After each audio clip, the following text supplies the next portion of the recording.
How do you set up SMTP to ensure that your emails are delivered? Now, assuming you're using WordPress, there are ways you can do it. In this video, we're going to look at how to set up SMTP for your WordPress website to ensure that emails are delivered and you get notification when email delivery fails. Now, the first thing you want to do is you want to go to your dashboard, WordPress dashboard, and then install a plugin. There are two plugins that you can use that I have used before, even though there are other options. We have Fluent SMTP and WP SMTP. Now, WP SMTP comes pre-installed when you install WordPress, but I've realized that it has a lot of failures. So instead, I use Fluent SMTP, which is still free. So you'll come and search for your plugin and install it. Like you see mine here, it is activated. Now, once you've installed and activated the plugin, you want to go to settings of the Fluent SMTP plugin. This will open a place where you can proceed with the setup. In this section, you have the welcome page, and then you're supposed to select a specific resource or a provider that you're going to be using to connect your SMTP. In this case, I'm just going to be using Google Workspace or Gmail. Now, you can do a few setups here.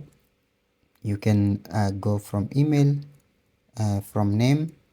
Some of these you can leave blank, but usually you can just type your email and sender name here. If you want to force the sender name, you can select this here.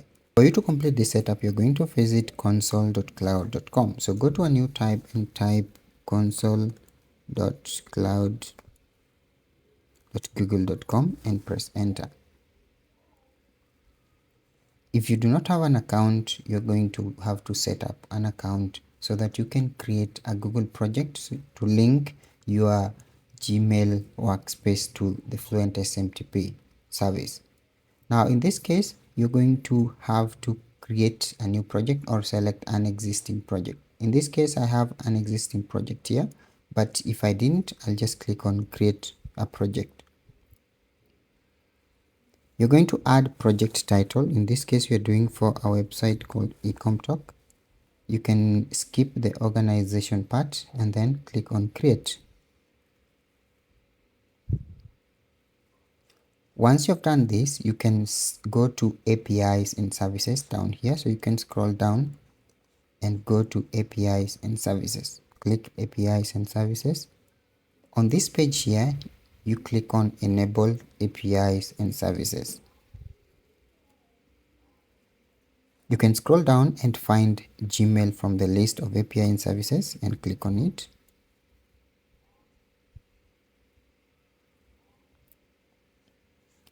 Once you're on this page, you're going to click on enable. Once this loads, you want to go to the top right hand side and click on create credentials and let that load. With the Gmail API selected, you're going to select user data and click on next. Here, you're going to type an app name. So I'm still going to use the same app name. In the user support email, you can use your personal email or any email that you're going to be using. The way you can get notifications for certain updates or offers. If you have a logo, you can upload it. If not, you can just click on add a contact address as well. Add another email here. Once you've done that, you're going to click on save and continue. For the scopes, it's optional, so you can skip it and then click on save and continue. In the auth consent screen, you're going to select application type as a web application, and then you can type a client name. You can use web client 1, web client 2, or a specific name. Then continue down here and add authorized redirect URI. You click here. To find your authorized redirect URI, you're going to go back to the Fluent SMTP, and then you see you have authorized redirect URI. So you're going to copy this and go back to the console and paste it in this box here. Once you've done that, you're going to click on create.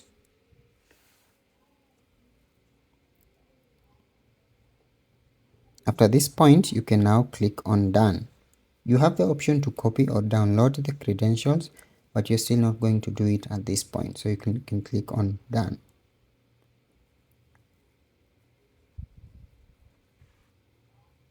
The next step, now we need to publish the app. Now we are going to go to auth consent screen on the top left hand side.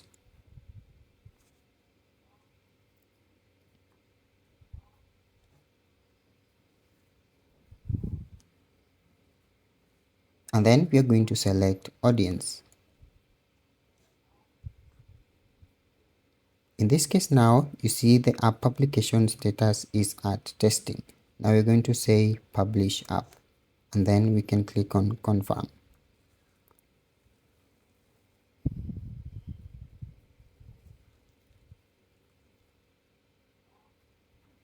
To get app credentials, you're going to go to clients on the left hand side.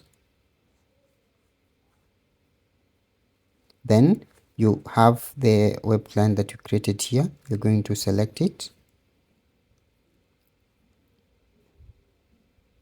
In this case, now you notice we have the client secret and client ID.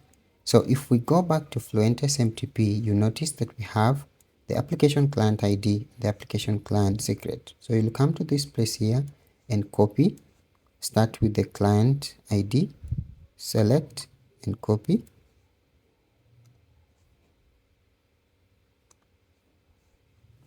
Come and paste it here. Go back to the client secret and copy it. It's usually hidden for security purposes. Then you come here and paste the client secret. Once you've pasted that, you're now going to click on authenticate with Google Access Token. You can select your email address, the one you're using for this setup. The email address linked to your console account. If you see this, don't panic, just go to advanced and then go to continue to SMTP. You can now grant it these permissions and continue. Then in this case, you have the code. You're going to copy this and then you're going to go back to Fluent SMTP and then you're going to paste the access token here. Once you've done that, you can click on save connection settings. When you see such an error, go back to the top and scroll through the fields to see if anything is missing. In this case, we have not entered the from email, so I'm going to just enter that and make it try it again. Once I've entered the email again, I want to go to authenticate with Google once again and redo the process. I will select my email address from here. I will go to advanced and grant access. I'll give the rights and then I'll copy this code. Then I'll go back to this here and then paste the access token once again. And then I can click on save connection settings. I do not want to save any of this. Once I've saved successfully, I'll be redirected to the Fluent SMTP dashboard, where I will try send a test email. On this page, there are other settings that I can do, like setting the number of days that I want the logs to be active or deleted. I can see the default connection showing the service I'm using and my email address. Then I'm going to go to test and then I'm going to select an email from, and then I want to send this to a different email.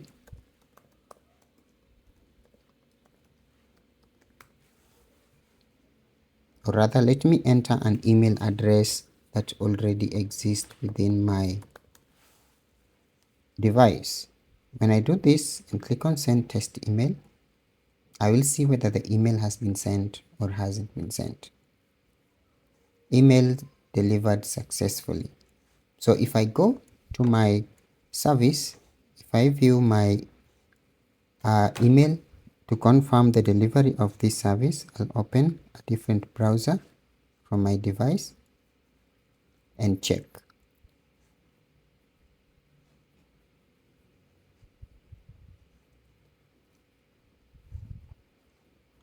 So let's check Gmail and see if the emails are getting delivered from my end. You notice here we have a test email. Test email has been sent successfully.